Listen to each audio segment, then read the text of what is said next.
Shannon, are you buying this about your guy? No, Skip, because had Mr. McGinn, I don't know him, Skip. I'm sure you've known him traveling in that circle over the extended period of time. You probably crossed this guy at some point in time in your storied career, but I don't know him. If he's covered the Packers for 38 years, I'm sure my brother would probably know who he is. But, Skip, for me, for him to say they might have an if, I don't like that. If he wants to come out and definitively say one way or another, okay, I can live with that. But for me, Skip, for them to use a first-round pick on a quarterback and they move up to get him, sure, I'm sure it got Aaron Rodgers' attention. But what a waste would that be in order for you to try to gain a perceived power struggle over the quarterback that you just handed $120, $130 million that you're paying him $33, $34 million a year, and you gave him, what, Skip, $78, $79 million fully guaranteed. When I look at it, Skip, the Packers, they were 15th in rush yards, 16th in rush yard average. Drafting a running back in the second round, what if that has something to do about Aaron Jones? Because what we're starting to see, Skip, teams are really hesitant to hand out second contracts to running back. Now, we saw Zeke get one. We saw Christian McCaffrey get one. A couple of years ago, Todd Gurley got one. But more times than not, what we're starting to see, they're being hesitant or they're paying them less than what the franchise tag number is over an extended period of time.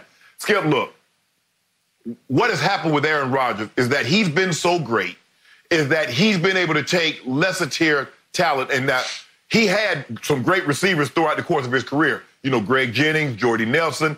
He had Donald Driver at the later stages of his career. James Jones led the league in touchdowns one year. Jermichael Finley before that neck injury. But other than that, Skip, what have they replaced him with? I was reading an article yesterday, Skip, and I didn't know this, and I know a lot of people don't know this. Aaron Rodgers, in his career, has only thrown one touchdown to a number one drafted, a first-round pick, Skip, tight end or wide receiver. Let that sink in for just a second. Not but one, and that's Mercedes Lewis last year. Skip, that is crazy. So what they've done is that they put all this, like, okay, Aaron, you do it. We're paying you all this money, you do it. And what is ticking Aaron Rodgers off is that he's done it for so long and they still refuse to go get him some legitimate help to go along with Devontae Adams. Skip, I don't believe this was about a power struggle. Do I believe this move ticked Aaron off? 1,000%. Because anytime you take a quarterback and you move up to select him, that raises the quarterback, that gets the quarterback's attention. But a perceived power struggle, and you're going to take a first-round pick, the guy that's not going to help you for an extended period of time, this makes no sense to me.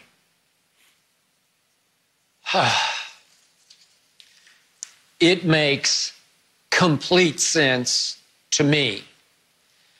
What have I tried to tell you, Shannon Sharpe, for 3 long years here on Undisputed? I have been the lone wolf saying, time out. Aaron Rodgers is no longer Aaron Rodgers. He's in decline. 3 straight years, the stats have fallen.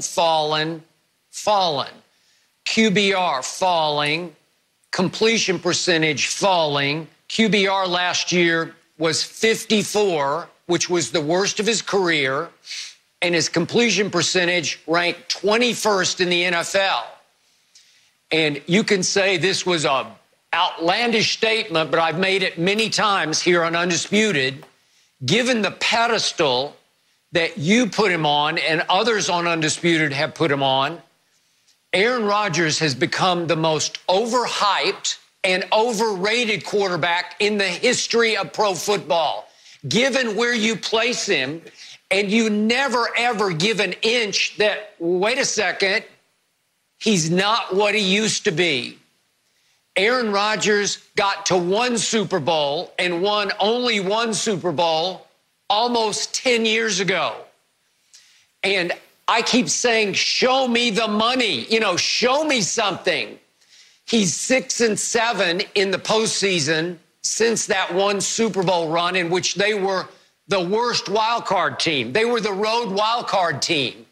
And since then, 6 wins, and 5 of them are flawed, tainted, asterisk kind of wins in the postseason because he got to beat Joe Webb. Then he got to beat Kirk Cousins when he was really struggling in Washington, when Dak owned him, was 4-0 against him. And then there was the Des Cauditt game.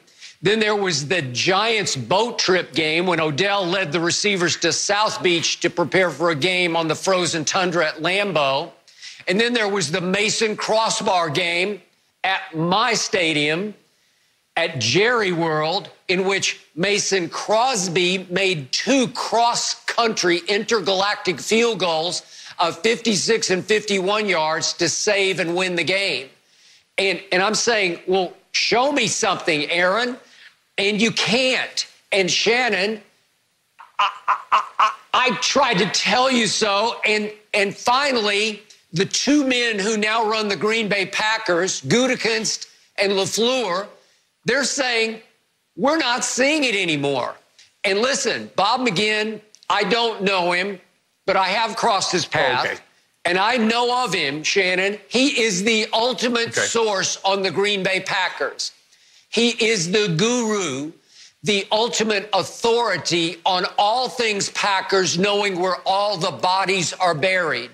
And when he writes, when Bob McGinn writes this paragraph that he wrote, and I'm going to read it in its entirety because it is potent. You should take this to your bank. So here's what he wrote. Public niceties aside, meaning they're all saying the right things about each other. Those things aside, my sense, this is Bob McGinn, is LaFleur, fresh from a terrific 13-3 baptismal season, simply had enough of Rodgers' act and wanted to change the narrative. With a first-round talent on the roster, Jordan Love, the Packers would gain leverage with their imperial quarterback. That's a shot. And his passive-aggressive style, which is very hard for management to deal with through social media and through his radio gig that he does. If the Packers do indeed want to become a running team next season, they surely wouldn't want Rodgers rocking the boat and becoming even more difficult to coach. So, again, I told you on Monday, there are reports in Milwaukee they want to go running back. The key choice was not as much Jordan Love as it was A.J. Dillon in the 2nd round. Big banger. Yeah. The next Derrick Henry, 250 pounds who ran 4.5 at the combine, high carries, workhorse back. And I think they want to start letting him tote the rock and take the ball more and more out of Aaron Rodgers' hands before they put it in Jordan Love's hands sooner than later. And the final line that I would read is, it'll work for the GM and the coach only if Jordan Love can play. Well, Shannon, I told you going into the draft, I don't know about that. I didn't watch him enough. I have definitive opinions about a lot of quarterbacks, but I'm not sure about Jordan Love. And again, just for the record, Bob McGinn does huge pre-draft homework. Remember, we did CeeDee Lamb versus Jerry Jeudy, and he did the big poll of 17 personnel people who gave 10 first-place votes to CeeDee and only 5 to Jerry Jeudy. On Jordan Love, Bob McGinn's research told him the mixed reviews tended to be more no than yes on Jordan Love. Aha! Mm-hmm. So Bob McGinn is also admitting this is a longer shot than you might think on Jordan Love being able to replace Aaron Rodgers. But my final point, and then I'll let you respond to everything I just said, Bob McGinn also has pointed out in another piece that he wrote that in the grades, he always gives the Green Bay quarterback a grade for the year. And he has made a strong point that he was still giving Brett Favre very good grades in the 3 years leading up to the drafting of Aaron Rodgers. That, to Bob McGinn, was more of a blindside shot where he did not see that one coming because it wasn't needed yet when they took Aaron Rodgers with the 24th overall pick, because remember, it was between him and Alex Smith. Might go number 1 out of Cal, and he fell. And finally, Ted Thompson said, I got to do this. I got to pull this trigger at 24. But his point was, in the 3 previous seasons to that, Brett Favre, if we go back, it goes 04, 03, 02. Brett Favre's grades were B+, B+, and B. So Brett Favre had still been playing at a very high level. But Bob McGinn points out, Shannon, that Aaron Rodgers has been, according to Bob McGinn, pedestrian over the last 3 seasons with grades of C+, C+, and B over the last 3 years. And I told you the stats are saying decline, decline, decline. And so, again, it's more necessary now to replace Aaron Rodgers than it was necessary back in 05 to start thinking about replacing Brett Favre. So I think I first guessed this. I think I saw this coming. I get what they're doing. I'm just not sure they're doing it with the next Aaron Rodgers, because I'm not sure that Jordan Love is going to be Aaron Rodgers. Skip, let's take what you said last, is that the last 3 years that he had given Brett Favre B+, B+, B+, in his last 3 years, he's given Aaron Rodgers C+, C-, a D, or whatever it was. Now, 2 of those 3 years, Aaron Rodgers was hurt, broke his collarbone, so I don't know how you definitively give him a grade. In the next year, he hurts his knee in the very first game, and so I don't know how you give him the definitive grade when you know that he's injured. Second of all, and third of all, last year, Brett Favre, in those 2 years, he never had a season like what Aaron had last year. You know that, I know that. And Brett never reached the NFC Championship game again. Aaron Rodgers has just left the NFC Championship game. They got run off the field. That's what did happen. They got run off the field in the last game of the year up in San Francisco, Levi Stadium. That's what it's called, Levi. That's what did happen. Skip, the problem that I have with you is that when we go back and look at Aaron's run and the games that he's won, you always try to minimize him. You talk about he beat Joe Webb, or you talk about he beat that guy. But you never say about when Tom Brady beat Phillip Rivers with a torn ACL, or when he beat Blake Bortles, or when he beat David Garrard. It's always, Skip, you can't minimize. All you can do is play who's on the other side, regardless who the quarterback is. Yes, Tom Brady has beaten Peyton Manning in some Super Bowls. In the AFC Championship games to get to Super Bowls. Yes, he's beaten some good guys in Super Bowls. But, Skip, you can't minimize what Aaron Rodgers has been able to do. He's been great, basically, since he stepped on the field as the starting quarterback. And since you said all of his numbers is going down and he's not the same, is that why Tom Brady jumped ship? Is that why he went and linked up with Mike Evans, Chris Godwin, and Cameron Brate, and O.J. Howard? Is that why he did that? Because he needs help? He's not the same guy? All of a sudden, he doesn't have the strength to pull guys along that might not be Randy Moss or top-tier talent? Is that what you're saying? Is that what you're saying? Because I just need to know, because all the numbers that you threw out, okay, completion percentage, QBR. Go ahead. Timeout. Last year, Tom Brady's receivers were dead last in the National Football League in separation, and his go-to receiver was a broken-down, beat-up Julian Edelman, aging and leading the league in drop passes. And yes, I believe Tom Brady looked at what was left in New England and said, this is horrible. This is only going to get worse. And I think it has gotten worse through free agency and the draft, thanks to Bill Belichick. We're going to talk about that a little later in the show. But I think Tom Brady finally woke up and said, I can't win with this. I'll go there. My coach is trying to push me out the back door anyway. So, and I told you the other day, maybe it's about time for Aaron Rodgers to start looking elsewhere. Oh, really, Skip? Is that what GOATs do? They look around and say, I can't win here, and they leave? Because you told me Michael Jordan would have never done that. You told me Michael Jordan stayed. When it got rough in Chicago, he stayed, and he won there, and that's why a lot of people give him credit. Now, all of a sudden, the GOAT, he looks around and says, I can't win with this? Really? Oh, that's news to me, and I'm glad you said that.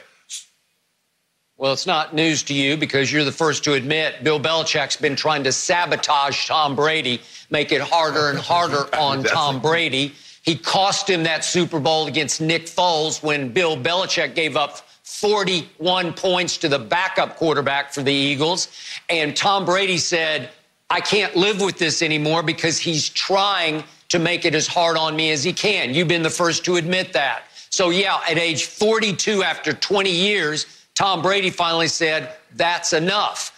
I don't see near the decline in Tom Brady. I didn't see any decline. I definitely see decline in Aaron Rodgers, and I don't know what you're talking about. Brett Favre never had a season like Aaron Rodgers had last year. I think that's what you said. No. I mean, Brett Favre left Green Bay and had a great season in Minnesota. No, Skip. I'm saying the seasons that he's talking about.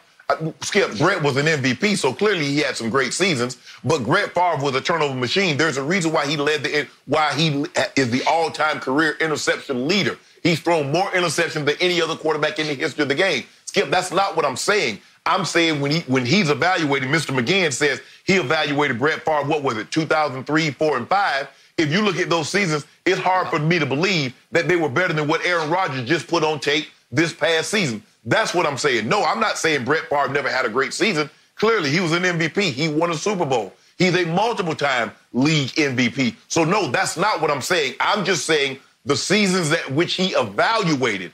And last year, what we're talking about right here with Aaron Rodgers, it's hard for me to believe without going back and looking at it and fully evaluating it says, oh, yeah, Brett Favre played better than Aaron Rodgers did last year. No, it's hard for me to believe that, Skip.